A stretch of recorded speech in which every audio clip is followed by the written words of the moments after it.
From Budapest, city of blood and bravery, tragedy and hope, come the first pictures of the battle which has shaken the world, and of its aftermath.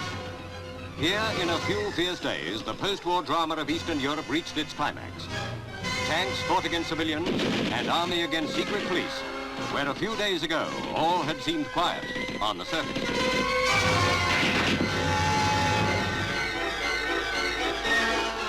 While the battle is raging, you have to keep out of the way, for a tank asks no questions. And when a country is divided against itself, the plane flying overhead may be on your side, or it may not.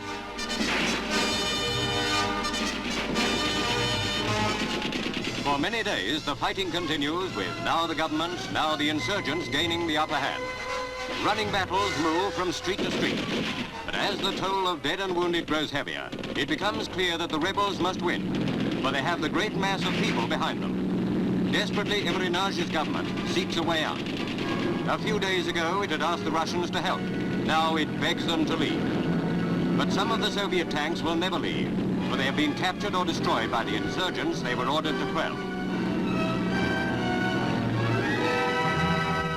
To the outside world, the struggle seems strangely confused, for not only is the government itself caught between two fires, but the rebels are a mixture of communists and anti-communists.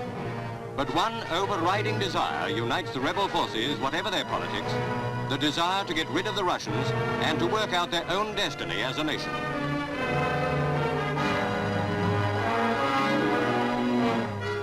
Hated even more than the Russians are the Hungarian secret police, and they can expect little mercy when they are caught. Only history will show how much the machine they built was responsible for Hungary's disaster. The extent of their ultimate failure is symbolized by the piles of communist literature which lie burning in the streets.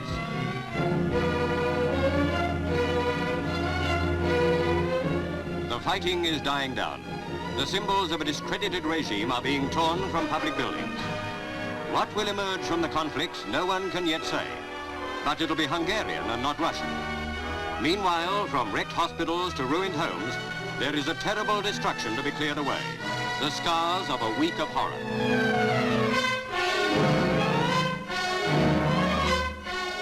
Some of these pictures are not pretty to look at, but they should be seen and remembered.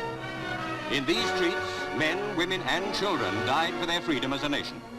A price any nation which allows its freedom to be stolen, or which steals freedom from others, may have to pay.